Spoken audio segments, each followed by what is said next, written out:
Para saan ba yung orasyon? Yan ang panangga mo para maputol ang koneksyon yung dalawa. Di ko maintindihan yung sumpa sa kanya.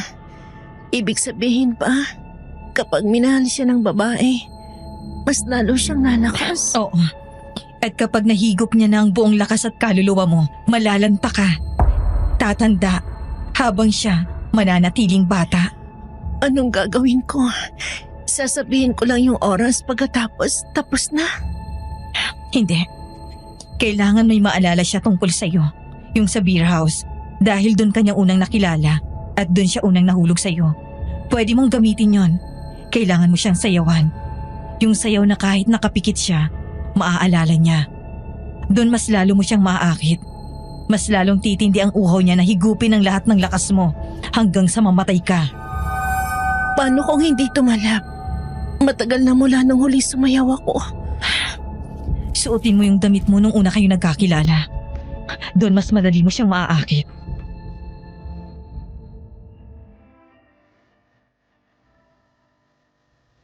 Alas 7:30 ng umaga nung linggo. Ang oras at araw ng sinulat ko ito.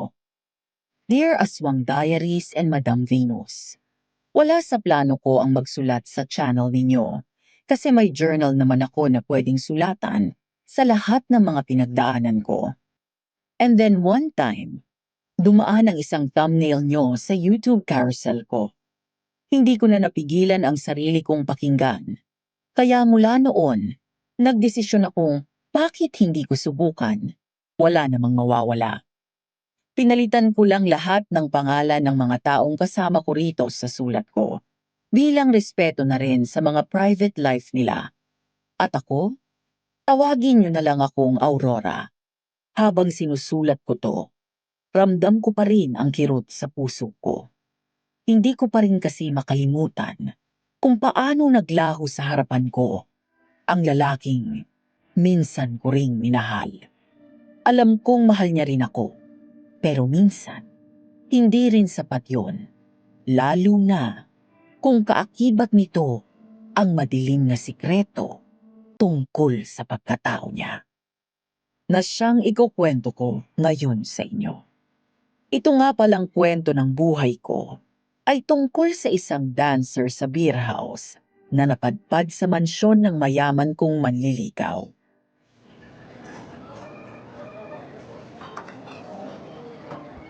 Galit na naman sa'yo si boss. Ba't mo ba kasi iniwan yung customer sa table niya? Paano hindi ko iiwan kung bastos? Sinabihan ko na siyang bawal niya ako hipuan. Di naman ako GRO. Kaso ang kulit pa rin ng kamay. Buti nga di ko siya sinampal eh. Dancer ng beer house ang trabaho mo, tapos naghahangad ka ng respeto. Nag-iisip ka ba? Sa pagiging makatao na lang, Maylin. Ano naman? Ganun na ba siya kalibog para hindi maintindihan yung boundaries niya? Tsaka dancer ha, hindi pokpok. Ganun na rin yun, Aurora. Hindi naman sila yung mag-a-adjust sa kung anong gusto mo. Basta kapag babae na nagtatrabaho sa beer house, bar o club man yan, kahit pa nga waitress ka lang automatic ang tingin niya sa'yo ay bayaran. Kaya hindi ka pwedeng magreklamo kasi silang nagpapakain sa'yo. Di ko naman sila inutusang pumunta rito at bayaran ako para may table. Ang hirap mong paliwanagan. Pag ganyan ka, asahan mong hindi ka tatagal sa trabahong to.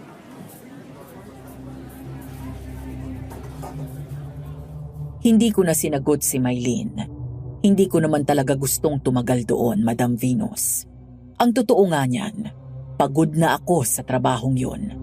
Nagtitiis lang naman ako dahil sa kapatid kong may sakit. Matagal na akong walang pangarap. Mula nang maaksidente ang mga magulang namin, nawala na ako ng choice, kundi ang tumayo para maging sandalan ng kapatid ko. Kaya ako ang bumubuhay sa aming dalawa. Okay na ako kahit hindi na ako makapagtapos. Basta maging maayos lang siya.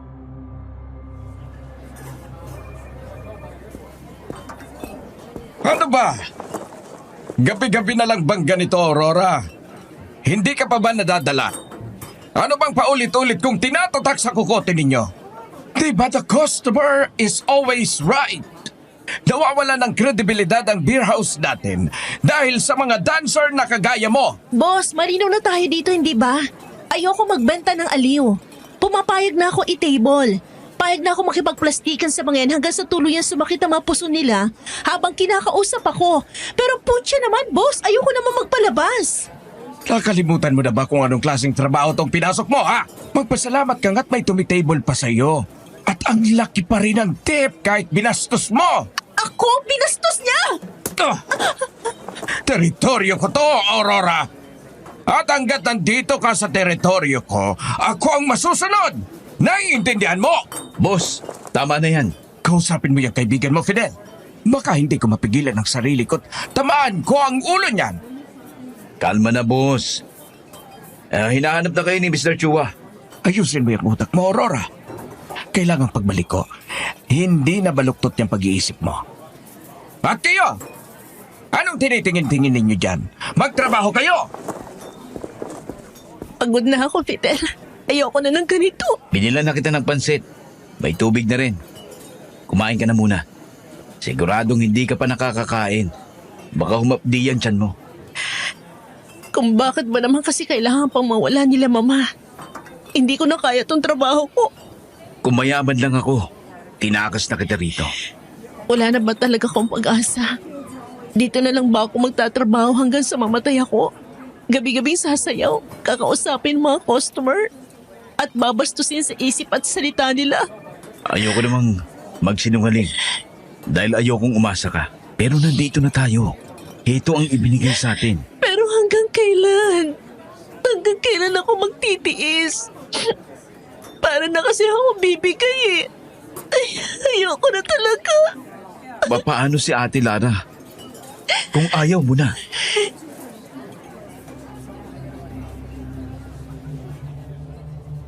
Mahigit 1 oras akong umiyak nun sa balikat ni Fidel. Iniisip ko kung ilang beses ko na bang nalunok ang pride ko basta para sa kapatid ko. Hindi ko na mabilang. Naranasan ko rin noon na magnakaw para lang makabili ng gamot niya noong minsang inatake ng sakit niya. At nung minsan din siyang naospital kahit alam kong hindi naman magiging sapat. Sinubukan kong mamalimos sa harap ng simbahan, pati na rin sa jeep. Doon ko nakilala si Matthew. Siya ang nagbayad ng hospital fees ni Ate Lara. Basta ang kapalit, magtatrabaho ako sa beer house niya bilang isang dancer. Yun na rin ang pinakamatagal kong naging trabaho sa tanang buhay ko.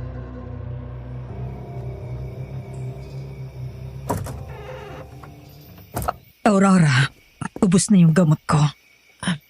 Sige, sa sweldo ko sa Friday, ate, bibili kita.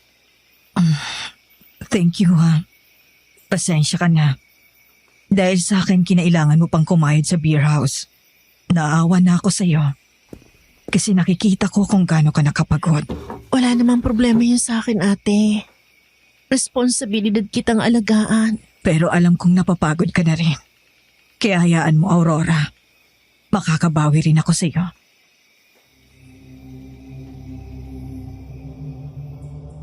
Mula nung mawala ang magulang namin, si Ate Lara ang nagsilbing inspirasyon ko para gustuhin pang mabuhay. Kaya kada mararamdaman ko ang pagod, aalalahanin ko lang ang rason kung bakit ko nga ba ginagawang magsayaw tuwing gabi. Doon papasok ang picture ni Ate Lara sa utak ko at magiging dahilan para muli akong magpatuloy. Kasi iniisip ko, kung titigil ako sa ginagawa ko, sino ang magpapagamot sa kanya kung hindi ako? Naka-maintenance na kasi siya dahil sa diabetes at high blood pressure niya. Kaya nang makilala ko si Janmi, sabi ko, baka siya na ang sagot sa mga dasal ko.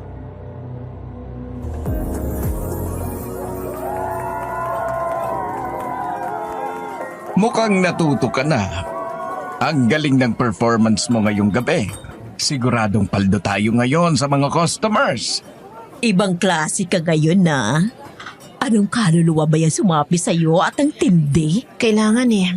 Wala nang gamot si Ate Lara para sa maintenance niya. Kailangang mabilhan ko siya. Kaya umayos ka. Umaasa sa iyo yung kapatid mo. Win-win situation naman tayo dito, Aurora. Mabibilhan mo ng gamot ang kapatid mo. Kikita naman ng malaki ang beer house. Kaya sumunod ka lang sa kung anong sabihin ko. Wala tayo magiging problema. Naiintindihan mo? Oo, boss. Boss, may gustong mag-table kay Aurora. Sino? Si Mr. Sebastian. OMG! Ang swerte mo, girl. Gwapo na, gentleman pa. Malaki pa magbigay ng tip. Naging customer mo na ba yan, Maylin? Sa yung dating nag-bid kay Angela, boss. 3 years ago. Yung nag-donate ng 1 million sa beer house. 1 million? Oo naman, girl. Pag na-champuan mo siya, swerte ka. Kasi malaki talaga magbigay ng tip yun. Kasi malaki talaga magtip yan. Grabe in-offer niya sa akin dati. Nasiyangan nga akong tinanggihan ko eh. Kaya wag mo nang palampasin. Kakausapin ko muna. Sige, boss. May naglalabas ng ganong kalaking pera dito? Gulat ka ba? Pero oo. Uso kasi yung bidding dito sa beer house. Pero under the table lang palagi. Kasi tinigil ni boss mula nung nag-donate si Mr. Sebastian ng ganong kalaking pera. Tingin ko, goal lang naman ang bidding dati.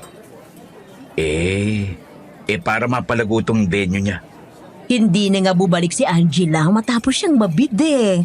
Balita ko may sarili ng bahay at sasakyan. Wala lang naglabas kung magkano yung binayad sa kanya. Grabe. Fidel! Tara na, Aurora. Dadali na kita sa table niya. Ikaw, Maylin, mag-ready ka na. Ikaw nang susunod na magpe-perform. Walang problema.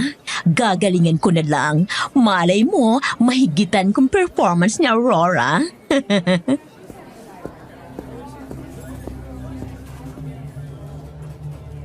Tahimik akong sumunod kay Fidel. Ramdam ko noon lahat ng malalagkit na titig na binabato sa akin ng mga lalaking nalalampasan namin ang table.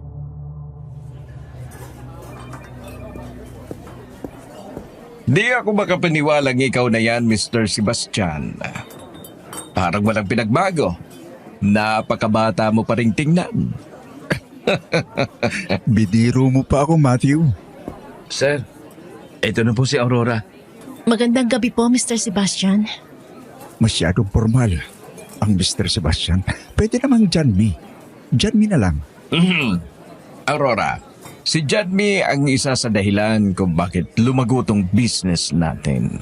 Swerte ka kasi nandito siya ngayong gabi. Ikaw na bahala sa kanya, ha? Oo, boss. Paano?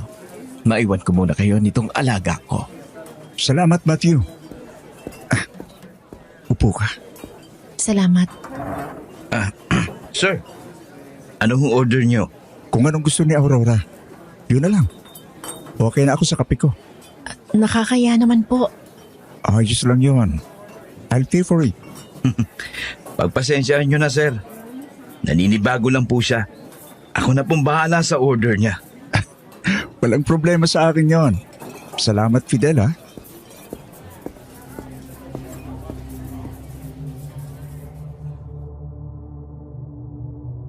Naiwan kaming dalawang tahimik. Parang walang gustong magsalita. Aaminin ko na starstruck ako sa kanya. Moreno, chinito, matangos ang ilong, at ang sarap pakinggan ng boses niya pag nagsasalita, Madam Venus. Pakiramdam ko nga, crush ko na siya.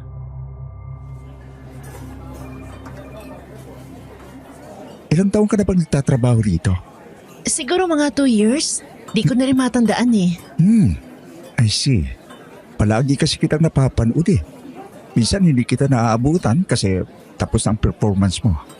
Nung nakaraan ko pang gustong i-table ka eh. Kaso lagi ako nauunahan eh. Talaga? Bakit naman? Interesado lang ako sa pagkatao mo. Bago yun ah. Yung mga nagiging customers ko, laging katawan ko agad ang habol. Pero ikaw, dahil lang interesado ka sa akin kaya gusto mo akong i-table? Crush kita. Yun ang totoo. Ang prangka mo naman. Ayoko namang mamiss yung chance na di ko sinabi, hindi ba? Well, salamat. Malaking bagay na para sa akin hindi katawan ko ang unang pinag-uusapan kapag nagsisimula na ako makipag-usap. I guess that could make me an exception to the rule. Bakit ito pala yung napili mong trabaho? Eto lang kinaya eh. Hindi rin kasi ako nakapagtapos ng high school. May magulang ka pa ba? Wala na. Namatay sila sa aksidente kaya mula noon, ako nang bumubuhay sa aming dalawa ng kapatid ko. Nag-aaral ka pa? Hindi. Mas matanda siya sa akin. Pero may sakit kasi siya kaya kailangan ko talagang pagbutihin yung pagtatrabaho para sa kanya. Hindi ka naman ba napapagod dito sa trabaho mo? Anong hindi? Sobrang pagod na nga ako sa totoo lang eh. Feel ko anytime babagsak na yung katawan ko. Idagdag mo pa yung mga customers na di ko alam kung aling ulo ba yung gumagana sa kanila. Pero wala eh. Kailangan ko magtiis.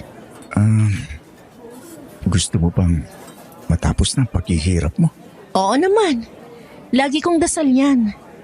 Na sana may makilala ko na magtataka sa akin sa ganitong mundo. Ayoko na rin kasing magtiis na lang. Then, come with me. Saan? Sa bahay ko. Akong bahala sa'yo. Clothes, foods, allowance, lahat.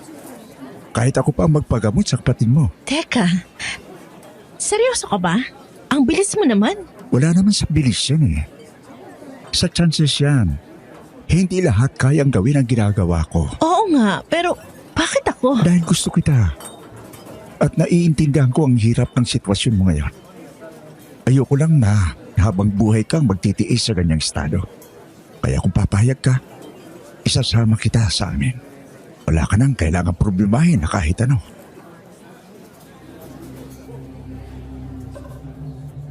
Tinanggap ko ang offer niya kahit hindi ko alam kung anong pwedeng maging kapalit. Masasabi kong sobrang desperado na ako nung mga panahong yon. Ang totoo, ayoko nang magtiis. Kaya nung matapos ang shift ko ng madaling araw, sinamahan niya ako sa ermita para sana kunin ang mga gamit ko, pati na rin si Ate Lara. Pero iba ang nadatnan ko.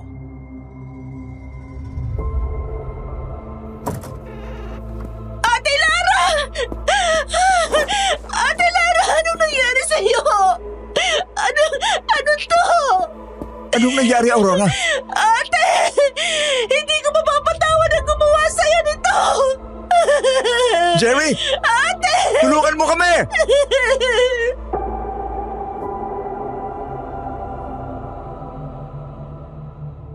Natagpuan naming wala ng buhay si Ate Lara, Madam Venus. Puno ng dugo ang higaan niya. Punong-puno na rin ng pasa at sugat ang buong katawan niya. Nung gabing yun, halos hindi ko na makilala ang kapatid ko dahil sa itsura niya. Parang hindi na siya si Ate Lara. Nalaman ko ring tiyahin ko ang gumawa nun sa kanya. Pinabugbog ang kapatid ko hanggang sa mawalan ito ng malay dahil lumaban ito sa kanya. Gusto kasing ipahukay ni Chong Armando ang libingan nila Papa para makuha at mabenta ang titanium bone na pampagawa ng bahay nila.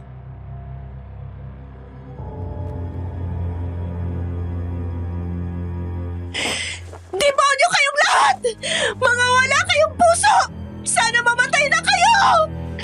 Ikaw ang lumayas sa pamamahay ko, Aurora! Hindi mo na ako ginalang! Talagang bastos kang bata ka! Hindi mo makukuha ang gusto mo, Tio Armando! Isinusumpa ko! Mapupunta kayong lahat sa impyerno! Papunta na rito ang abogado ko. Siya nang bahalang kumausap sa inyo. Pagkatapos naming ipakremate ang katawan ni Ate Lara, isinama na ako ni Johnny papunta sa bahay niya. Nung mga panahong yon, wala na talaga akong pakialam kung ako ba ang susunod na mawawala. Basta ang gusto ko lang, makatakas sa realidad. Dahil nakakapagod doon. At hindi na rin talaga kaya pa ng katawan ko na indahin lahat ng problema.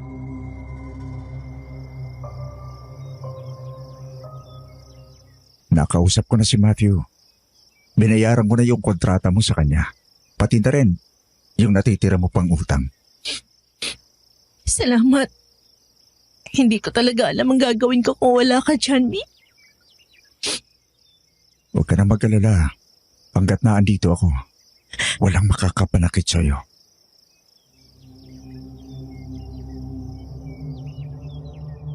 Nang makarating kami sa Zambales, nalula ako dahil ang sinasabi ni Johnny na bahay niya, hindi pala simpleng bahay lang, kundi isang mansyon.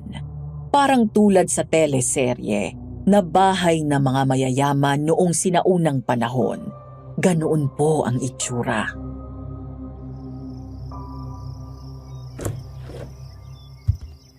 Welcome back, Sir Janmi. Pakidira nitong gamit ni Aurora sa master's bedroom. Bahay pa talaga to? O mansyon? Kahit anong gusto mong itawag, basta maging komportable ka sa buhay mo. Saan ko ilalagay itong jar, Sir Janmi? Pwede po ba sa magiging kwarto ko na lang? Sundin mong sinabi niya, Jerry. Ikaw na mag-isa rito? Oo. Kaya ang lungkot ng bahay na to. Mula nang mamatay si Mama nung ipinanganak ako at magpakalayo-layo si Papa, ako na lang naiwan dito. Wala ka na rin palang magulang? Kaya nga pakiramdam ko, sinadyang pagtagpuin tayo. Kasi parehas tayo ng kwento. Ang corny mo naman. Aurora, Hmm? alam kong hindi mo pa ako ganong pinagkakatiwalaan. Dahil nga kakakakilala mo pa lang sa akin, pero asahan mo, nagagawin ko ang lahat. Mapasaya ka lang. Salamat kasi dumating ka. Hindi ko alam kung paano sisimula. Wala na rin ako rason para magpatuloy pa. Sana ikaw na.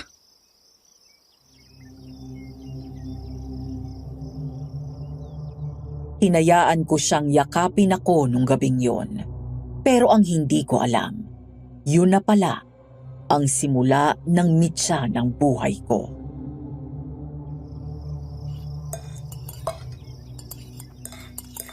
Hindi ba sila kakain?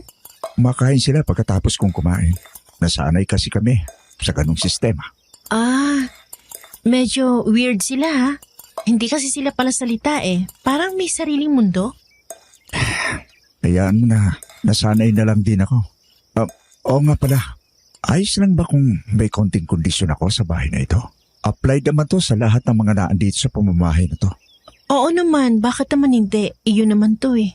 Salamat. Marami kasi akong napapasok dito na hindi marunong sumunod. At ayoko noon. Hanggat maaari, gusto kong give and take lang tayo rito. Di lang ako yung bigay ng bigay at di pwedeng tanggap ka lang ng tanggap. Dapat patas tayo. Wala namang problema sa akin. Ano bang patakaran nyo rito? Una, bawal bumaba ng kwarto ng hating gabi. Luma na kasi itong bahay na to eh. Masyadong istorbo sa ibang nagpapahinga kung maririnig na may naglalakad-lakad pa ng ganong oras. Tama nga naman. Kahit ako, di ko gustong may nangiistorbo ng pahinga ko. Pangalawa, may kwarto sa second floor na bawal pasukin. Kahit ang mga kasambahay, pinagbabawalan kong pumasok sa kwartong yon. Sagrado kasi yon para sa pamilya namin. Naiintindihan ko. Pangatlo, bawal makipag-usap sa mga kasambahay. Nandito naman ako. Ako na lang kausapin mo. Sige, wala namang problema. Yun lang ba? Yun lang naman. Madali lang naman sigurong sundin, no? Oo naman. Kala ko nga bawal kumain na di sinasabi sa'yo ano eh. Baka kasi umalis ka tapos di ako makapagtanong sa kanila, magalit ka. Pwede mong lutuin o kainin ang kahit anong makita mo sa kusina.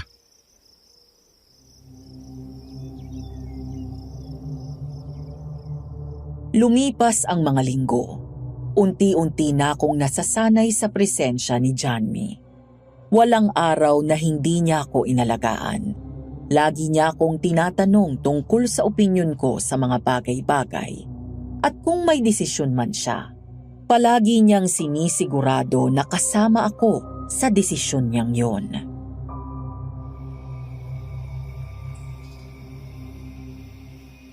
Masaya ka ba rito? Masaya. Kahit papano gumana ang utak ko. Parang di nga ako makapaniwalang dumating ka lang sa buhay ko. Pero ang gaan na ng buhay ko eh. Ako rin. Masaya ako na andito ka. Hindi ako nagkamaling subukan kahit pa nung una. Alam ko nang tatanggihan mo ako eh. Buti alam mo. Kasi parang hindi totoo eh. Kala ko talaga nung una. Sinusubukan mo lang ako tapos sasabihin mo ang cheap ko kasi susunggaban ko agad yung alok mo. Naiisip mo pa rin ba ang buhay mo dati? Minsan. Pero di na tulad ng mga unang gabi ko rito na araw-araw. Ngayon madalang na lang.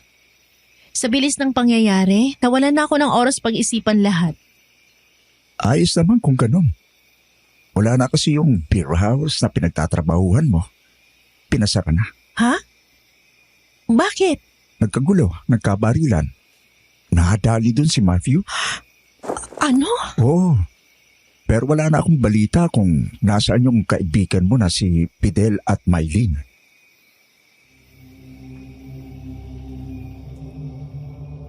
Hanggang sa makabalik ako sa kwarto ko, hindi pa rin matanggal sa isip ko na wala na si Boss Matthew. Malaki pa rin kasi ang utang na loob ko sa taong yon, kahit madalas niyang binabasag ang ulo ko.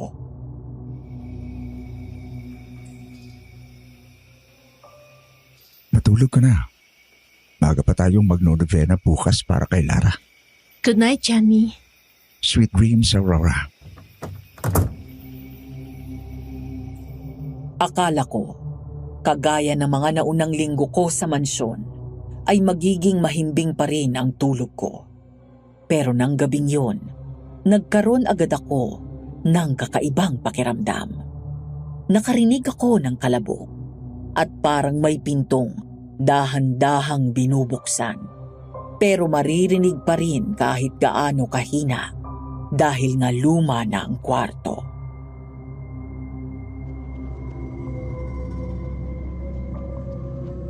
Ano yon? Johnny? Ang lamig? Nakarinig ako ng mahihinang yabag na pababa ng hagdan. Gustuhin ko mang silipin kung sino yon. Naalala ko ang patakaran ni Johnny. Sa ilang linggo ko roon, noon ko palang narinig ang ingay na yon. Kaya naisip ko, hindi kaya sila mapapagalitan ni Johnny kung mahuli sila nito? Bahala na. Itutulog ko na lang ito. Nung mag-umaga, nagising ako na mabigat ang pakiramdam, Madam Venus. Yun bang parang may nakadagan sa dibdib ko na pinahihirapan akong huminga. Ramdam ko rin ang kaunting pawis sa noo ko kahit pa naka-aircon naman ang kwarto.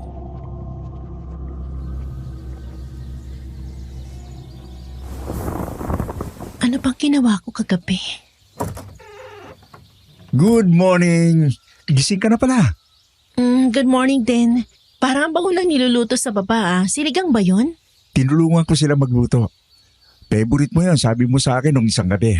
Di ba? Naalala mo pa? Grabe kang talas ng memorya mo. Eh, paano ko makakalimutan yun?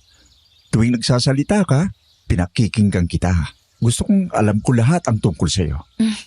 Pero alam mo, ang weird ng feeling ko. Paggising ko kanina parang ang bigat ng katawan ko. Para akong binugbog sa panaginip. Eh, baka napuyat ka lang. Baka rin sa hangin. Masyado kasing malamig kagabi. Siguro nga. Pero iba eh. Parang may nakadagan sa dibdib ko habang natutulog. Gusto mong ipa-check up kita? May kakilala akong doktor. Wag na, wag na. Baka pagod lang. Dami na rin natin ginawa nito mga nakaraang araw. Oo nga. Pero kung may nararamdaman ka ulit mamaya, sabihin mo kagad sa akin, ha? Oo naman. Ang sweet mo talaga. Sa'yo lang naman ako ganito. Alam mo ba? Bumabata ka yata lalo habang tumatagal ka sa piling ko. Ganyan talaga pag masaya. Nakakagaan ang pakiramdam. Pati siguro ng itsura. Ako kabaligtaran. Para akong tinambakan ng buhos ng 1,000 stress kagabi. Ako ba yan? Baka napapanaginipan mo ako. Di ka naman stress sa akin. Siguro nga pagod lang. Pero totoo rin yung sinabi mo, ang saya lang ng ganito. Yung may kasabay kang kumain sa umaga. Kaya nga laking pasasalamat ko na naandito ka. Naranasan kong may kasama palaging kumain. Hindi ako nalulungkot. Hayaan mo. Di naman kita iiwan dito. Ang swerte ko talaga sa iyo. Sana palaging ganito.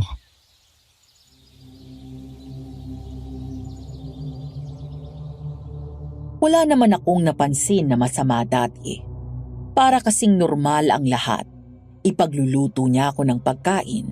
Minsan, sasamahan niya ako sa gazebo para magmuni-muni. Makikipagkwentuhan. Sabay kaming maghahapunan. Kaya akala ko, wala lang. Pero minsan, masama pala yung mag-akala. Dahil mula noong umagang yon, sunod-sunod na ang kakaibang pakiramdam ko sa katawan.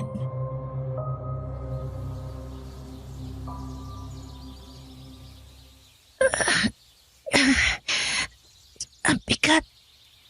Bakit ba parang lagi may nakadagan sa akin tuwing gabi? Sakit ang bato ko ah. Hala, ano to? Basa? Saan ang galing to? Sandali lang. Ma'am, nandito na po yung agahan niyo. Pasok na. Hindi pa po gising si Sir Janmi kaya ako nang naghatid nitong pagkain niyo. Crystal, wait. Tanong lang. Bawal ba talaga ako makipag-usap sa inyo? Basta hindi maririnig ni Sir, okay lang po. Salamat, Lord. Kasi kailangan ko ng kausap. Ma'am, okay lang po ba talaga kayo? Ang putla niyo. Hindi ko nga alam eh. Parang gabi-gabi may kung anong nangyayari sa katawan ko. Pagising ko, pagod ako. May mga pasa ako sa katawan at hindi ko maalala kung paano nangyari. Ma'am, may mga bagay po kasing hindi pwedeng ipaliwanag dito. Kaya ng ano? Paki-explain naman, naiinis na ako eh. Basta po, bantayan niyo na lang yung pakiramdam niyo tuwing gabi. Huwag kayong pabigla-bigla sa kilos. At kung may marinig po kayong dasal, huwag niyong sasabayan. Dasal? Anong dasal? May narinig na nga ako minsan, parang Latin? May nagno-novena ba dito ng madaling araw? Huwag niyong banggitin yan kay Sir. Magagalit siya sa'yo pag nalaman niyang gising ka pa ng madaling araw. Okay, sorry. Crystal, pwede pa ba ako magtanong mamaya? Kung ako pa rin na maghahatid ng hapunan niyo, sige po. Pero wag po ngayon. Pababa na si Sir. Magpahinga na po kayo, ma'am. Gising na po siya. Sa huli, hindi ko rin nagawang magtanong kasi nakadikit sa akin si Janmi buong araw. Ayos ka lang ba talaga? Parang kanina ka pang umaga matamlay. Di ko nga alam eh. Simula nung nakaraan ganito na. Parang lagi akong hirap huminga tapos nanghihina. Dali na kaya kita sa albularyo. Ha? O wag na. Di naman ako sigurado na engkanto dito, no? Di naman malagubat tong mansion mo eh. Pero nag-aalala ko sa'yo. Parang umputla mo palagi. Hindi kaya sa mga kinakain natin? Salamat pero hindi naman siguro. Kasi kung sa kinakain, sana parehas tayo matamlay. Ang energetic mo nga eh. Ano namang silbi no kung ikaw, ganyan ang estado mo? Okay lang talaga ako. Sigurado ka? Oo.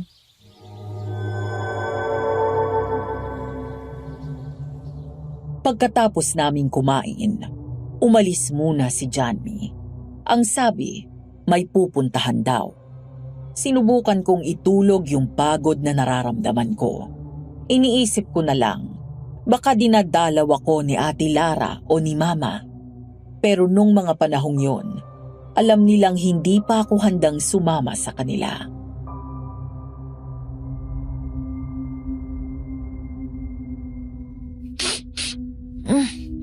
Ba't parang lumakas yung aircon? Ang lamig. Gabi-gabi na lang ba ganito rito? Antok lang yan, Aurora. Matulog ka na lang.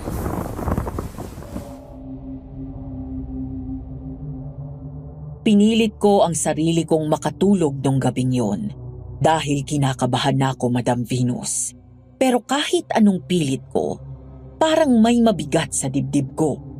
Hindi ko alam kung takot, pagod, o may kung anong bumabara sa loob ko. Kahit mahimbing ang katahimikan ng kwarto, hindi pa rin mapakali ang utak ko.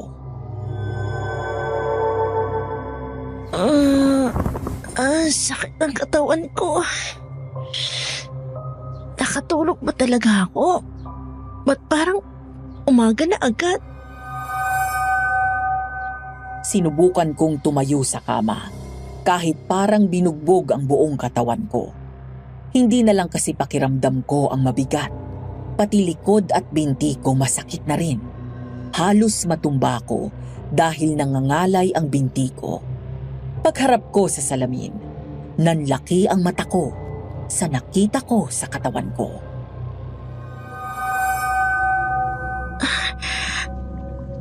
Shit! Ano to? Ang daming mapupulang pasa sa hita ko, sa tagiliran, sa balikat, at hindi lang basta pasa. Parang may hugis daliri. Halos bilog, sunod-sunod, parang may humawak o kinapitan ako habang tulog. Hinawakan ko ang sarili ko. Wala akong lagnat. Wala rin akong maalalang kahit anong nangyari. Gulong-gulo ang utak ko.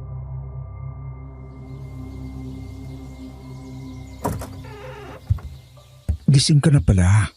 Gigisingin pa lang sana kita eh. Oh, kumusta ang pakiramdam mo? Okay naman. Medyo masakit lang katawan ko. Susubukan ko magpatawag ng albularyo. Hindi na kasi normal yan eh. Tara na sa baba. Papahandaan kita ng mainit at tsokolate. Makakatulong yon.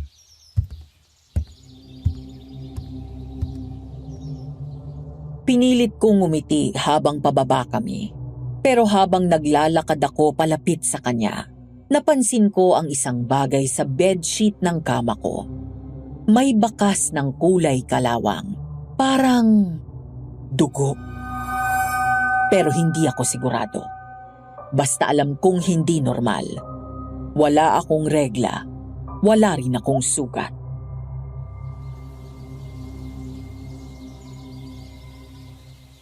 CR muna ako. Sige. May initin muna ako sa oven. Manang, tanong lang. May nangyayari ba dito pag tulog na tayong lahat? Huwag kang masyadong magtanong, iha. Mas mapayapa ang bahay kapag tahimik lang tayo.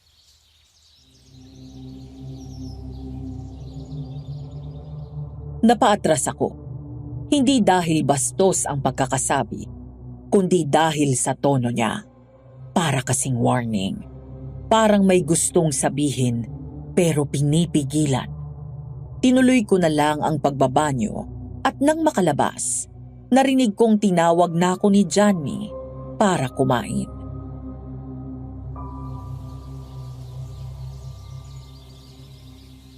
Aurora? Ready na yung breakfast mo. Nandiyan na! Kumain ka na ng marami ha? Masarap yan. Salamat.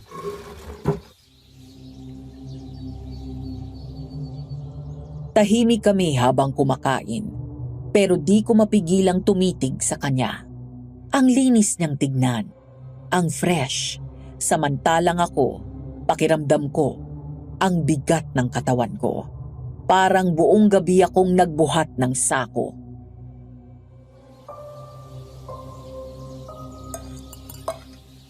Bakit ganyan ka pakatingin? May dumi ba ako sa mukha? Wala naman. Masarap ba yung pagkain? Oo, masarap. Buti naman nagustuhan mo. Alam mo, napapansin ko, parang may kakaiba sa aura mo ngayon. Anong ibig mong sabihin? Parang, ewan ko, mas bumabata ka sa paningin ko. Niloloko mo naman ako eh. Pinapakain naman kita. Huwag mo na akong biruin ng ganyan. Hindi ako nagbibiro. Parang iba kasi talaga or dahil ngayon lang kita natitigan talaga ng maayos. Baka naman in love ka na sa akin, tapos ayaw mo lang aminin.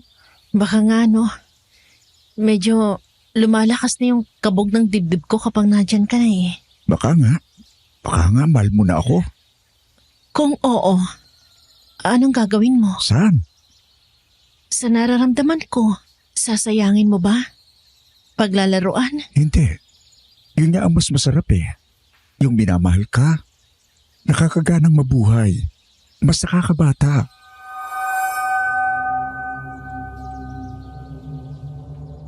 Doon na ako nag-umpisang magduda, Madam Venus. Di ko kasi alam kung saang anggulo ng pagmamahal ang nakakabata. Kung ako naman, parang unti-unting nawawala. Kaya alagaan mo lang yung nararamdaman mo para sa akin, ha? Kasi ikaw, alagaan din kita. Noong gabi, wala naman masyadong kakaiba. Pero pagising ko, ramdam ko ang sakit ng batok ko. Parang may nanakit sa akin habang tulog ako. Tumayo ako sabay dumiretso sa salamin. Doon ko nakita ang mga pasa. May pasa ako sa may hita, sa tagiliran, sa braso.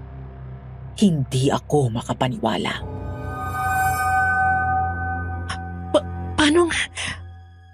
Anong nangyari sa akin?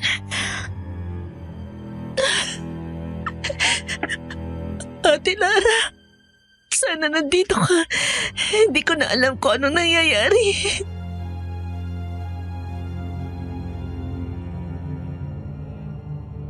Wala naman akong natatandaang nabangga o nadapa ako. Lalo namang wala akong ginawang mabigat. Hindi rin siguro kagat ng insekto kasi kakaiba. Parang marka talaga. Napaluhod ako sa gilid ng kama. Noong gabing yun, hindi ako mapakali. Gusto kong bumaba. Gusto kong sumilip sa labas. Pero naalala ko yung paalala ni Johnny na bawal bumaba ng hating gabi. Tumigil ako sa tapat ng pinto hanggang sa narinig ko ang... Dahan-dahan akong sumilip sa siwang ng pinto. Walang tao, pero may boses akong naririnig. Mahinang-mahina, nandun na naman yung parang may nagdarasal. Ano ba kasing meron? Naisip kong hindi na yun normal, Madam Venus. Hindi lang yun basta pagod. Hindi lang yun pag-iisip. Kaya kinabukasan, nagpanggap akong inaantok pa at hindi bumaba agad. Sinigurado kong mag-isa si Johnny sa dining bago ako bumaba.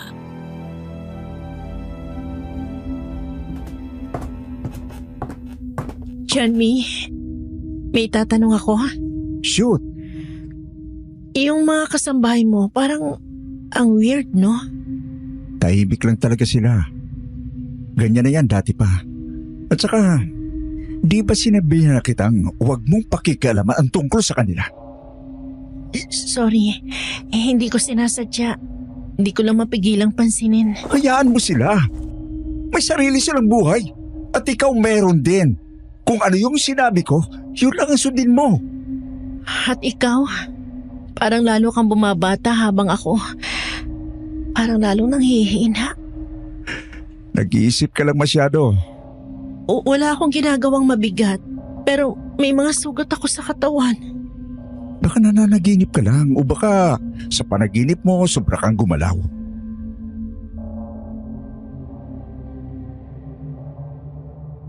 Hindi ko alam kung bakit, pero parang ayoko nang maniwala. Hindi rin niya pinatawag yung albularyong sabi niya papupuntahin niya para i-check ako. Doon na nagsimula ang totoong takot. Doon ko naisip na baka may ginagawa siya habang tulog ako. Isang umaga, nakita ko ang isa sa mga kasambahay ni Johnny, si Crystal.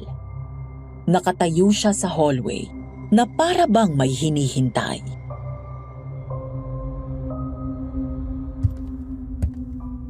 Crystal, butit na tiyempohan kita ulit. Andalas mo na akong iwasan eh. Pinapatawag na po kasi kayo ni Sir Janmi. Kakain na raw. May kailangan ka po ba? Pwede ba kitang tanungin? Depende po sa tanong. Tungkol saan po ba yun? Napansin mo ba kung may kakaibang nangyayari rito tuwing gabi? I mean, habang natutulog kami.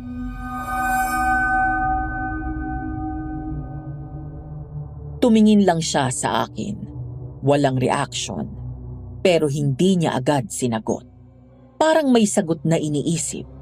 Pero tinitimbang kung dapat ba niyang sabihin. At nung nagsalita siya, ramdam ko agad na may bumigat sa hangin. Mas mabuting hindi na lang po kayo nagtatanong. Tahimik ang bahay kapag tahimik din ang isip ng mga tao rito. Parang may double meaning, Madam Venus. Tahimik ang delivery niya, pero may bigat. Parang may gustong sabihin, pero may humahad lang sa kanya. Parang may takot. At yon ang gusto kong malaman, kung ano ang kinatatakutan niya. Ganun ba talaga rito? Ano po ba sa tingin niyo? Hindi eh. Para kasing iba nung nakaraan, hindi ganito. Hindi lahat ng bahay ay tahanan, Ma'am Aurora. Tapos, wala na. Bago pa ako makapagsalita ulit, tumalikod na siya. Diretso na sa dulo ng hallway. Hindi na lumingon. Parang sinadya niyang iwanan ako sa ere. Pagbaba ko, nadatnan ko agad si Janmi. Nakaayos na, presko at nakangiti.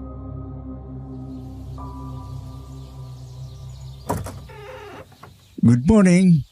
Sleepyhead? Uy, good morning. Oh, okay ka lang?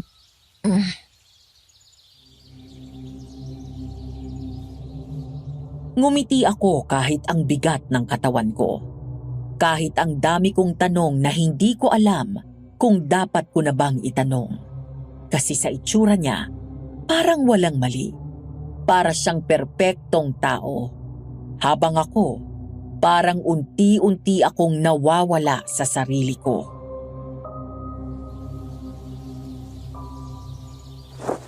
Bakit ganyan ang itsura mo? May problema ba? Wala naman. Bakit parang hindi ka mapakali? Hindi mo pa nagustuhan yung pagkain? Sabihin mo lang para makapagluto ako ng bago. Napansin mo ba? Parang mas nag-iiba ka. Mas lalo kang bumabata. Parang may nagbago sa'yo. Ayan ka na naman. Araw-araw mo na lang akong binobola.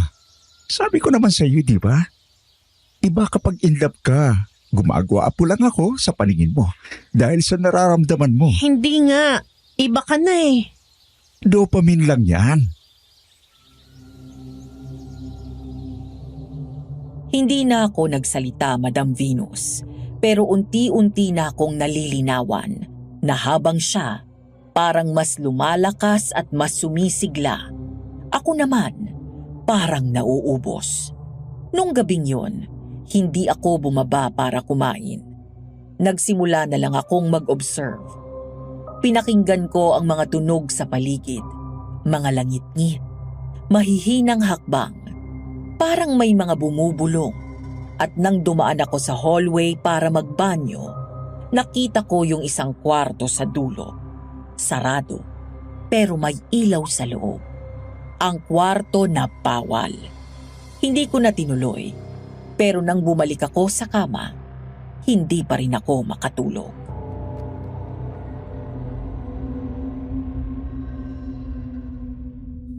Hindi ako makatulog. At Lara, please. Sana magparamdam ka. Miss na kita. Bakit pa kasi ang tanga ko? Sinabi ng di ka panipaniwala yun tapos sumigi pa rin ako.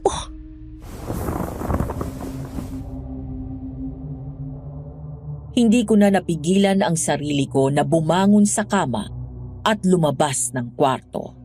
Dahan-dahan lang ang bawat hakbang ko. hanggang sa huminto ako sa harap ng sinasabi ni Johnny na bawal pasukin na kwarto.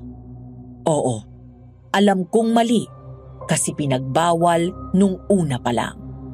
Kaso hindi ko talaga mapigilan ang sarili ko nung mga oras na yon na alamin ang totoo, Madam Venus.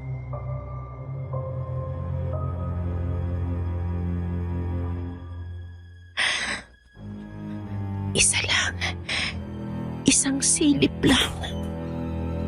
Sinalubong ako agad ng alikabok. Amoy na amoy ang kwarto ng lumang kahoy at kandila. Wala ng ilaw, pero may konting liwanag na nanggagaling sa buwan sa labas. Sapat na para makita ko sa loob ang pader na puno ng mga larawan. Isang altar. Mga frame na nakahilera sa pader na puro babae. Lahat pamilyar ang aura at itsura.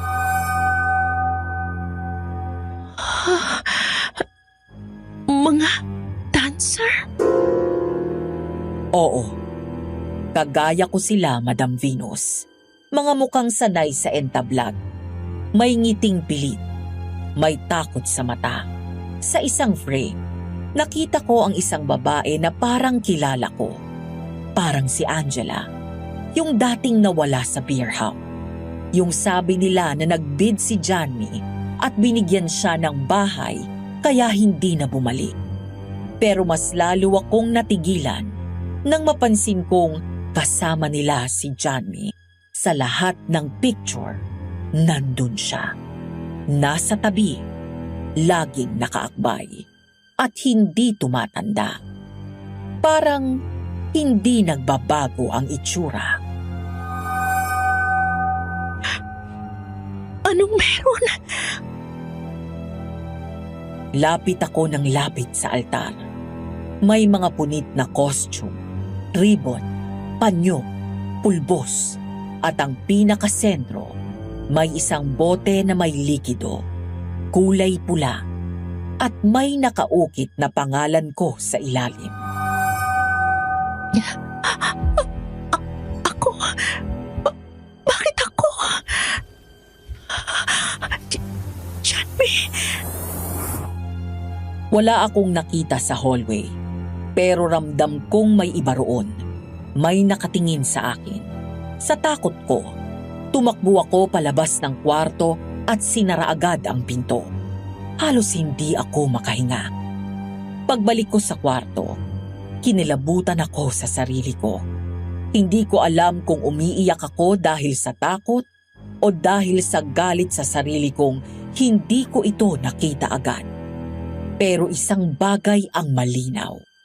Si Johnny, hindi lang siya basta lalaking di mo kayang tanggihan. Isa siyang nilalang na may kapangyarihang hindi ko pa lubos maintindihan. At ako, mukhang magiging kagaya ko yung mga babae na nasa pader.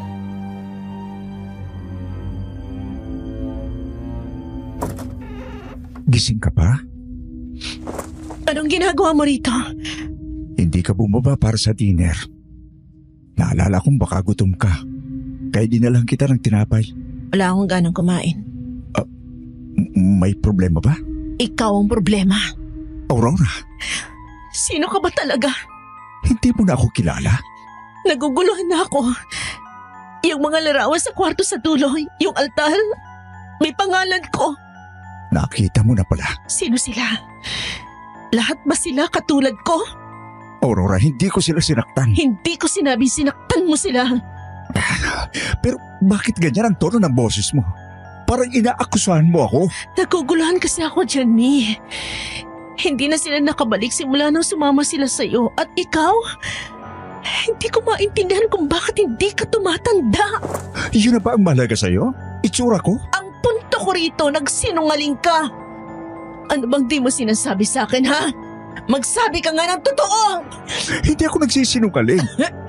Hindi ko lang sinabi agad. Pero, di ba nga ang sabi ko sa'yo? Huwag kang nagtatatanong. Kapag wala kang alam, mas madali mo lang matatanggap.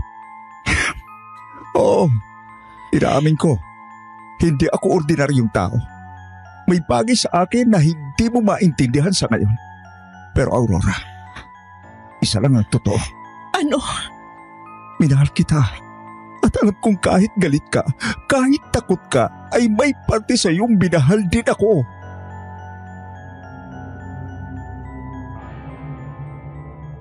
Hindi ako nakasagot nun, Madam Venus. Kasi totoo ang sinabi niya. Kahit alam kong may mali, kahit alam kong hindi siya normal, ay may parte sa akin ang nagustuhan ang pag-aalaga niya. Ang init ng mga yakap niya. At ang boses niyang laging sinisiguradong ligtas ako sa piling niya.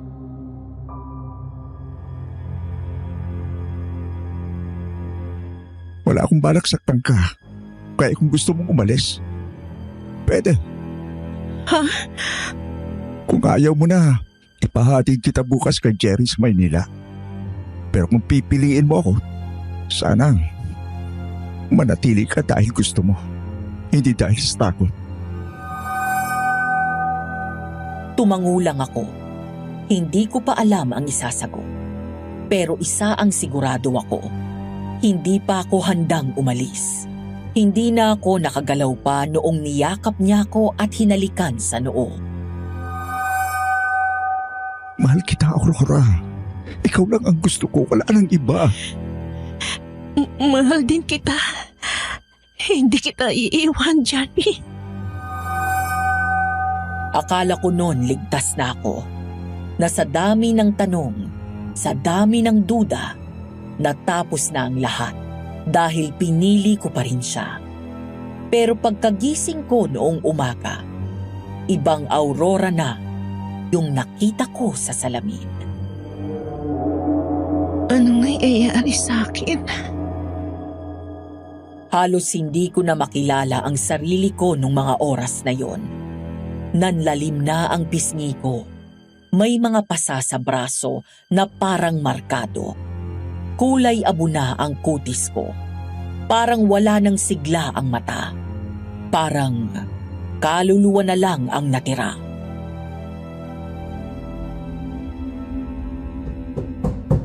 Aurora? Bakit hindi ka bumaba ulit? Johnny, hindi ako magagalaw. Paano? Hindi ko alam. Hindi mo alam? Hindi mo alam? Akala ko ba pinili mo ako? Pinili kita. Pero hindi ko maintindihan, Johnny. Bakit ganito ako ngayon? Kasi mahal mo ako. Kaya ako lumalakas, kaya ako bumabata. Ganon ka kalakas magmahal, Aurora. Ganon kita kamahal, pero ikaw... Pero ako, parang unti-unti ako nauubos. Hindi ko na kilala ang sarili ko. Di sana hindi mo na lang ako minahal. Sana hindi ka na lang nagpakita sa akin nung gabing yun sa beer house. Kung hindi mo kayang tanggapin, huwag mo na akong saktan pa. Johnny, Hindi mo na ako mahal, no? hindi totoo yan. Lumabas ka na sa kwarto mo. Kung mahal mo pa ako. Johnny, hindi ko kaya. Kung ayaw mong lumabas, diyan ka na lang. Hindi mo kailangan makipag-usap na kahit sino. Hindi mo rin kailangan makita ang kahit ano. Basta ako na andito lang. Hintayin mo ako kung kailan ka handa ulit.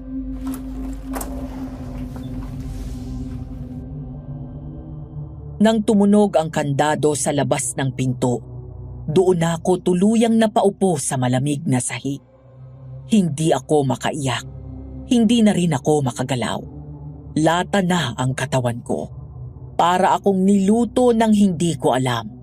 At habang papalayo ang mga yabag ni Johnny, doon ko lang na-realize na nahulog na talaga ako sa patibong niya at wala na akong takas.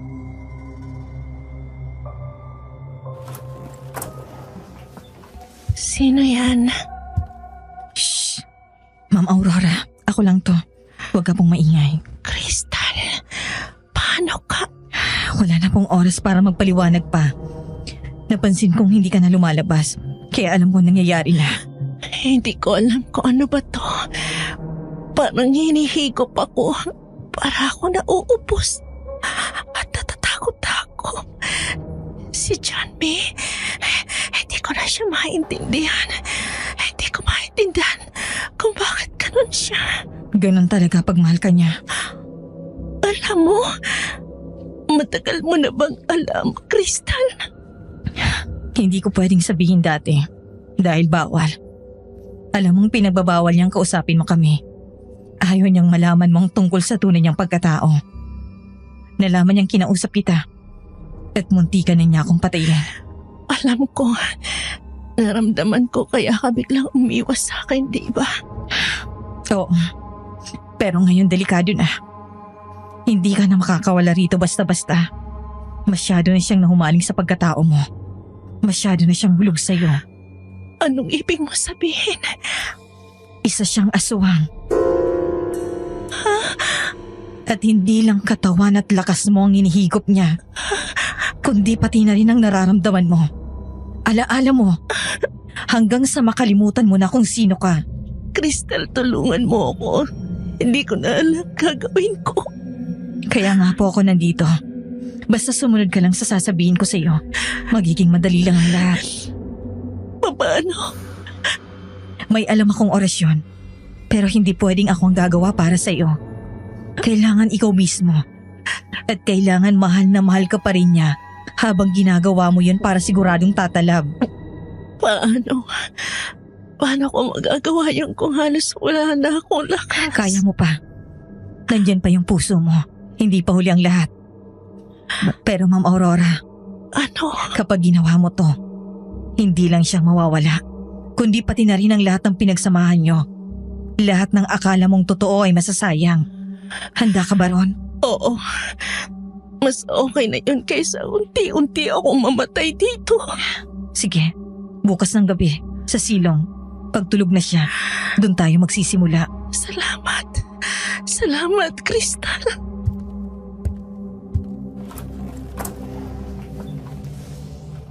Binaliwala ko lahat ng takot na meron ako nung mga panahong yon, Madam Venus.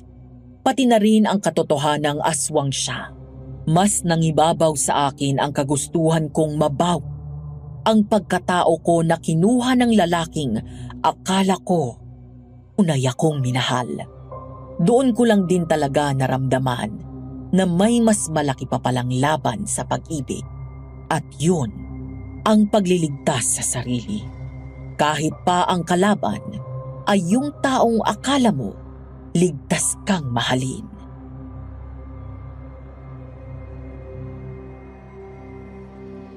Kaya mo to, Aurora. Makakalaya ka sa kanya. Ate Lara, please. Nagmamakaawa ako. Bantayan niyo ko. Kayo nang bahala sa akin. Akala ko makakatulog ako noon. Pero hindi pa man ako nakakapikit ng tuluyan. Naramdaman ko na agad na may kakaiba na namang gumagalaw sa dilim. Narinig ko na naman yung kaluskos at mahihinang yabang na parang may naglalakad sa hallway. Dinig ko rin na may mahihinang tunog na kumakalampag sa labas ng kwarto ko. Crystal, ikaw ba yan? Walang sumagot. Pero dinig kong parang may gumagapang sa sahig. Nandun na naman yung kakaibang bulong na parang may nagdarasal. Unti-unti na namang nagsisitayuan ng balahibo sa katawan ko.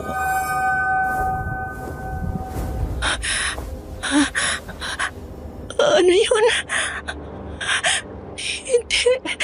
Hindi ito normal. Hindi ito normal. Nagmamahal. Nag-aalay. Tama na, Janmi. Tama na. Hindi siya pumasok. Hindi ko alam kung siya nga ba yun. Pero buong gabi akong nanatiling gising at hindi na ulit nakatulog. Hindi ako huminga ng malalim. Hindi ako gumalaw ng matagal. Kasi pakiramdam ko, isang maling galaw lang may aabot sa akin. Crystal, sana dumating ka. Anong... Sa puntong yon, mas naging mabigat na ang katawan ko. Mas maputla na ang balat ko. At parang tinuyo na ang kulay sa pisngi ko.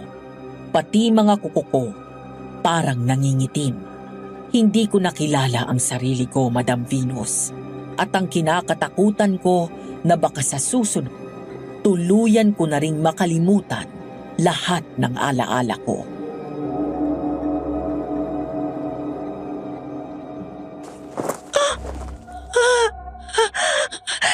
Lord, tulungan mo naman ako. Ayoko na nito. Hindi na ito tama. Crystal? Crystal, hindi ko na kaya. Gabi na ulit, ma'am. Kailangan magsimula na tayo. Hindi na ako to, Crystal. Kaya ko pa ba? Mababawi ko pa ba ang sarili ko sa kanya sa ganitong itsura? Naiintindihan ko ang takot mo. At oo, kaya mo pa. May oras pa. Pero hindi na natin pwedeng paabutin pa ng bukas. Papatay ba siya kapag napisto niya tayo? Papatayin niya ba tayo? Hindi niya kailangang pumatay. Sapat ng pag-ibig mo para mamatay ka sa kanya. Inalalayan ako ni Crystal papunta sa lugar na sinasabi niyang gagawin namin ang orasyon. Sa unang tingin, parang ordinaryong storage room lang tong pinuntahan namin, Madam Venus. Pero nung binuksan ni Crystal ang sahi, nakita kong may palapag pa pala sa ilalim. Mababa lang, halos kayang gapangin. Pero nandun lahat ng gamit niya. Mga lumat amoy insensong libro na may kung anong laman at isang maliit na altar na may dasal na hindi ko mabasa. Dito natin gagawin ang gagamitin mo para sa orasyon. Sigurado ka bang ligtas to? Wala namang ligtas kapag pagmamahal ang pinag-uusapan. Tahimik siya habang inaayos ang mga gamit niya. Habang ako naman, nananatiling nakatayo, nilalamig, kinakabahan, pero pilit kong tinatago at pilit na pinatatapang ang sarili ko.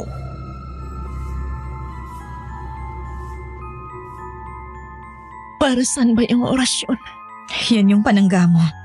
Para maputol ang koneksyon yung dalawa. Di ko maintindihan yung sumpa sa kanya. Ibig ba sabihin kapag minahal siya ng babae, mas lalo siyang lalakas? Oo. At kapag nahigop na niya ang buong lakas at kaluluwa mo, malalanta ka, tatanda. Habang siya, mananatiling bata. Anong gagawin ko? Sasabihin ko lang yung orasyon tapos na. Hindi. Kailangan may maalala siya tungkol sa iyo. Yung sa beer house. Dahil dun kanya unang nakita. At dun siya unang nahulog sa iyo. Pwede mong gamitin yun. Ibig mo bang sabihin, kailangan ko siyang sayawan? Oo. Yung sayaw na kahit nakapikit siya, maaalala niya. Mas lalong titindi ang uhaw niya na higupin ang lahat ng natitira sa iyo. Hanggang sa wala ka nang maibigay. Paano kung hindi tumalab? Matagal na nauli ako sumayaw. Suotin mo yung damit nung una kayo nagkakilala. Doon mas madali mo siyang maaakit. Yung pulang backless? Yung ginamit mo nung gabing hindi mo rin alam na ibebenta mo palang sarili mo sa aswang. Hindi ako umimi. Pero sa loob-loob ko, parang may kung anong nagigising. Oo, mali ako nung pinili kong sumama sa kanya. Pero hindi ako pwedeng basta matalo ng pag-ibig niya. Bukas ng gabi, kapag pinakakalmado na siya, doon mo siya sayawan. Doon mo bibigkasin to. Binigyan niya ako ng isang papel na may mga nakasulat ng salitang hindi ko maintindihan. Pagkabasa ko pa lang sa mga letra, parang kumirot na agad ang ulo ko. Parang may gumising sa lumang alaala na hindi ko pa dapat maalala. Bakit may pangalan ko dito? Dahil ikaw nang susunod Susunod saan? na magiging litrato. Ang susunod na titingnan sa pader ng babaeng magiging bago niyang biktima. Hindi ako papayag. Kaya panindigan mo to. Bawiin mo ang sarili mo sa kanya. Tapusin mo ang sumpa niya para wala na siyang madali pa.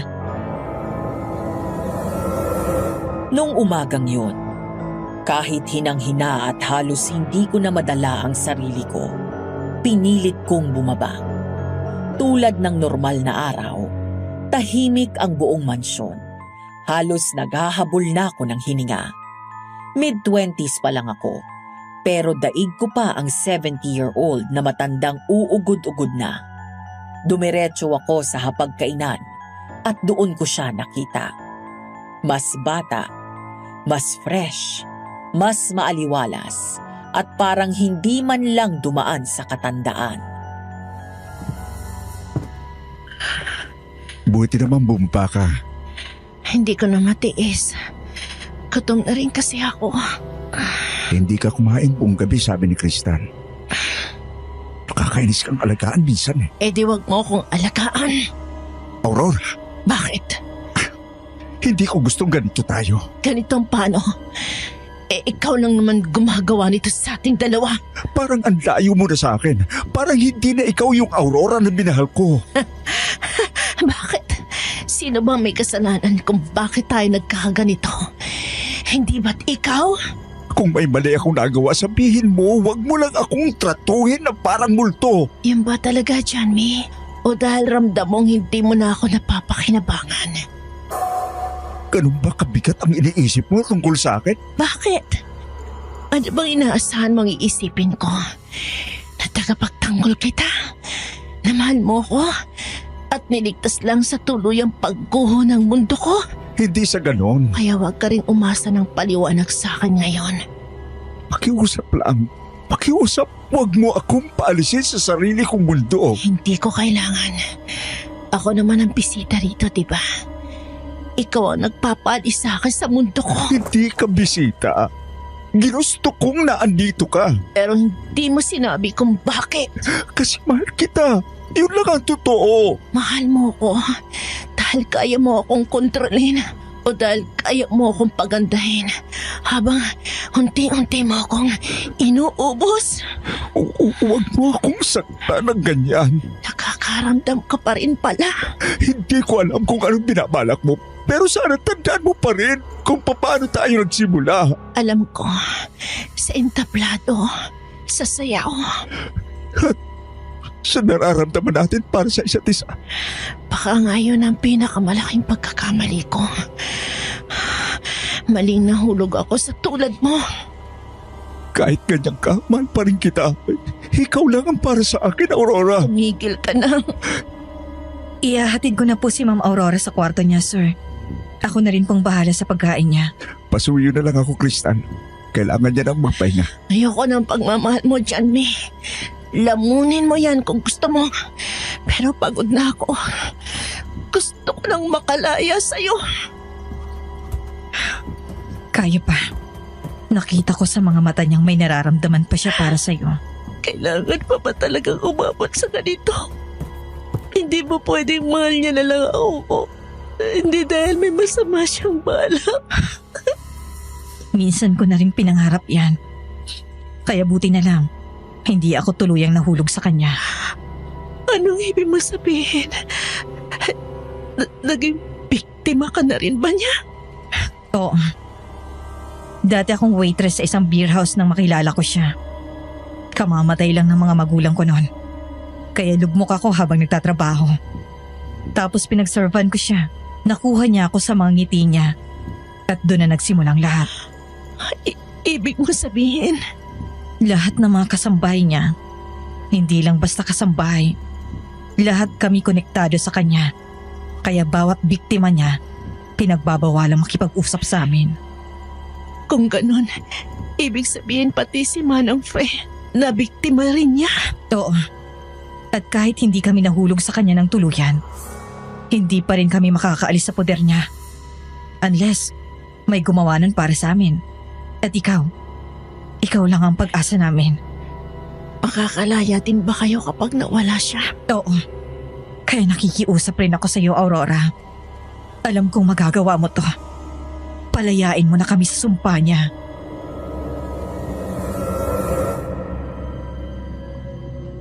Buong araw, nag-ipon ako ng lakas ng loob bilang paghahanda sa gabi ng ritual.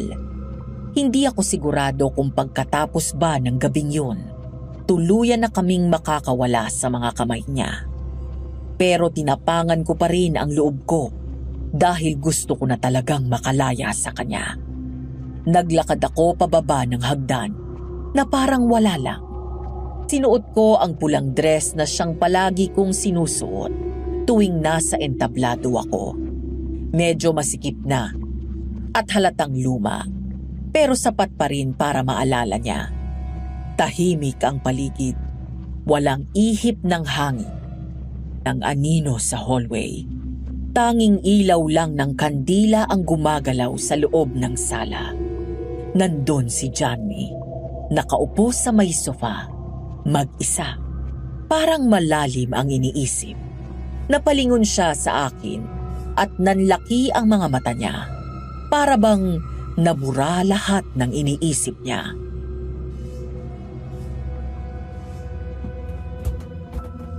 Aurora,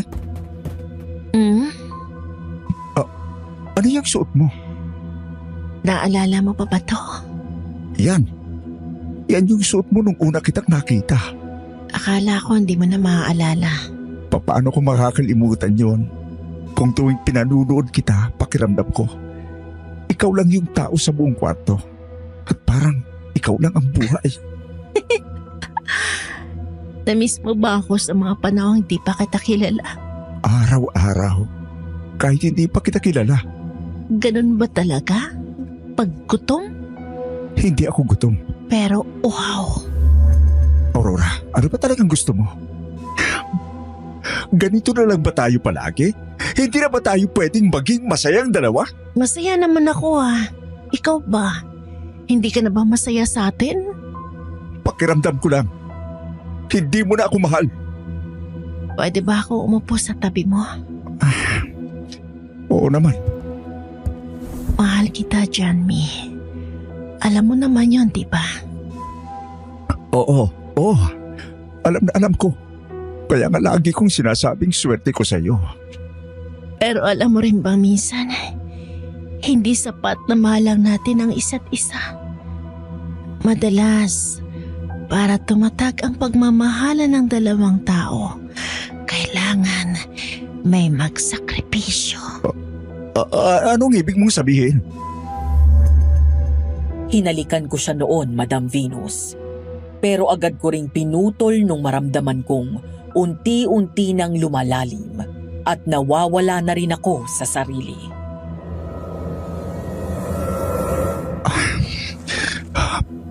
May problema ba? Pwede ba ako sumayaw? Bakit ngayon pa? Kasi gusto kong maalala mo kung ba't mo ako pinili. Para kung sakaling uli na ito, matandaan mo kung ba't mo ako minahal. Hindi ko kailangan alalahanin yon. Mahal pa rin kita ngayon. Manood ka lang. Huwag kang kikilos. Bakit? Huwag kang maingay. Para sa'yo to. Ikaw lang talaga nakakapagpahina sa akin ng ganito. Alam ko, Ano ba itong ginagawa mo? dahil sa dami ng binigay ko sa'yo, gusto ko namang may bawi kahit konti. Aurora, huwag mo akong iiwan. Hindi ako aalis. Hindi kita iiwan. Kahit na anong mangyari. Oo, kahit anong mangyari. Nagsimulang tumugtog ang mabagal na tunog ng lumang plaka. Parang sayaw na walang malinaw na musika, pero pamilyar sa aming dalawa. Nostalgic. Madilim ang paligid, maliban sa mga kandilang maliwanag. Unti-unti ring bumabalik sa isip ko ang mga gabi ko sa beer house na sana, kahit nakakapagod, sana nandun na lang ako. Sana hindi na lang ako sumama sa mansyon. Makinig ka lang ha. At kahit anong maramdaman mo, huwag kang lalapit. Natatakot ako. Hindi sa'yo, kundi dahil pakiramdam ko mawawala ka sa akin. Mahal mo ko, di ba?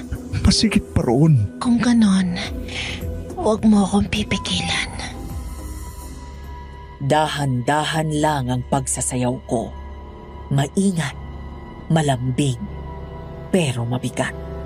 Dahil nagpapaalam na ako sa kanya.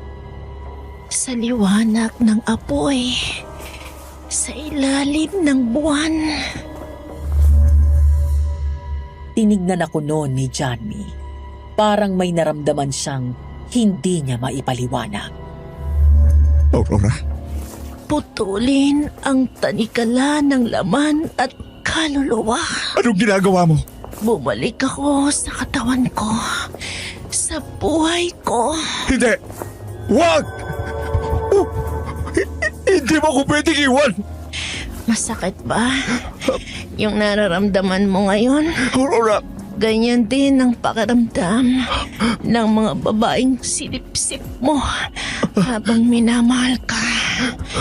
Aurora, please. Alisin ang ugnayan. Putulin ang tali. Isang malakas na ihip ng hangin ang dumaan sa buong sala. Parang may pumutok mula sa altar. Umalingaw-ngaw ang tunog ng kahoy na nabiyak at basag na basag. Aurora! Kristal! Ngayon na! Biglang nagliyab ang altar. Naputol ang mga kandila. Sumilab ang apoy. Buhay na buhay. Ang hangin naging usok. Tumalsik ang mga lumang larawan, kung saan isa-isang nilamon ng apoy ang nakaraan. Mahal kita! Hindi mo pwedeng gawin sa akin to! Mahal din kita. Pero ayokong mamatay sa piling mo. Hindi ko makakalimutan kung paano nagbago ang boses ni Johnny nang sumigaw siya. Parang nahati sa dalawang boses. Ang isa ay tao at ang isa ay hindi. Ang isa ay puno ng galit. Isa ay puno ng takot. Isa ay desperado. Isa ay uhaw. Hindi ako mawawala. Kahit sunugin mo lahat! Sunugin na rin! Pati alaala! Binuhusan ni Kristal ng langis ang altar. Napunit ang lumang tela para mas umapoy ang mga papel. Gumuho ang altar sa gitna ng apoy. Isang tunog ang sumabog na parang may naputol na hininga. Huminto nun ang orasan at bumulusok ang chandelier saka bumagsak sa gitna ng sala.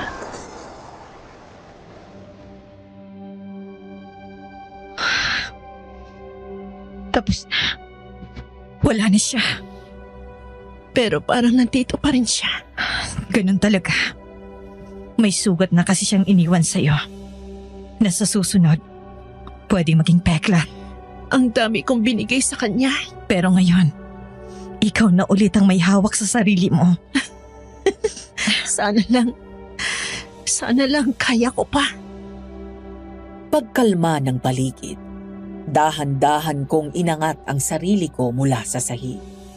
Mabigat pa rin ang katawan, pero magaan na ang dibdib ko. Wala nang nakadagan. Wala na rin ang mga boses sa tenga ko. Nawala na rin ang malamig na kamay na humihila sa kaluluwa ko. Salamat. Manang Fe? Hindi ko inaasahan yon, Madam Venus. Nakatayo siya noon sa hagdan. Nakalugay ang buhok. Namumugto ang mga mata. Para siyang matandang nagising na mula sa mahabang bangungot. Akala namin wala nang makakatakas sa kanya. Pero ikaw ang unang lumaban. Hindi ko rin alam kung paano ko nagawa. Ginising mo kami. Matagal kaming natulog sa takot. Pero salamat sa iyo, Aurora. Malaya na ang bahay na to. Wala na akong naisagot nun kundi tango. Kung hindi rin naman dahil kay Kristal, baka naging isa na rin ako sa mga babaeng nasa larawan. Napatingin ako sa altar. Abo na lang ang natira. Wala na ang mga larawan. Wala na ang kandila. Wala na si Johnny.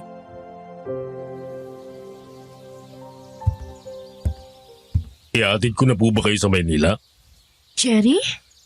Magandang umaga po, Ma'am Aurora. Hindi ko inakalang may makakapagpatigil sa kanya. Pero salamat. Pinalaya mo kami lahat.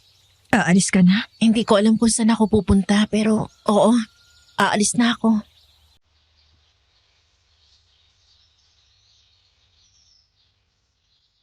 Lumabas ako ng mansyon. Una kong napansin ang amoy ng lupa. Basa, sariwa at buhay. Sa unang pagkakataon sa maraming linggo, doon ko naramdaman ang init ng araw sa balat ko. Tapos ko na ang sayaw. Tapos na rin ang gabi. Aurora, wag mo sanang kalimutan na kahit papano, minahal ka rin niya. Alam ko, Manang. Pero mas mahal ko ang sarili ko. Tara na po. Naglakad ako palayo. Hinayaan kong akayin ako ni Jerry. Walang lingon. Walang luhang bumagsak. Tahimik lang ang hakbang ko sa sementadong daan. Sa wakas, may liwanag na sa harap ko. Dito na po nagtatapos ang kwento ko, Madam Venus. Oo, minahal ko si Johnny. At siguro, sa isang parte ng puso ko, mahal ko pa rin siya. Kasi hindi naman ganun kadaling kalimutan ang taong dumating sa buhay mo nung akala mong wala nang natitira. Pero ngayon, natutunan ko na may mga pagmamahal na hindi mo kailangang tapusin, pero kailangan mong bitawan para mabuhay. Ang sakit. Hindi ko ipagkakaila. May mga gabi pa rin akong parang naririnig ko siyang tinatawag ang pangalan ko. May mga umagang paggising ko, pakiramdam ko, hawak pa rin niya ang kamay ko. Pero mas pipiliin ko nang mamuhay sa katotohanan kesa mamatay sa kasinungalingan. Marami akong nawala. Oras, katawan, pagkatao. Pero ngayong tapos na ang lahat, may isa akong bagay na sigurado. Ako na ulit ito. Ako si Aurora. Hindi na babae sa entablado. Hindi na palamuti sa kwento ng iba. Ngayon, na ang nagsusulat ng kwento ko. Maraming salamat po, Madam Venus, sa pakikinig, pati na rin sa lahat ng bumubuo ng programa ninyo. Hanggang dito na lamang po, Aurora. Kung isa po ang sulat ko sa mapalad na maiere sa channel ninyo at pakiramdam nyo'y parehas tayo ng karanasan, isulat nyo at ipadala nyo kay Madam Venus. Baka sakaling sa pagkwento mo, makalaya ka rin, kagaya ko.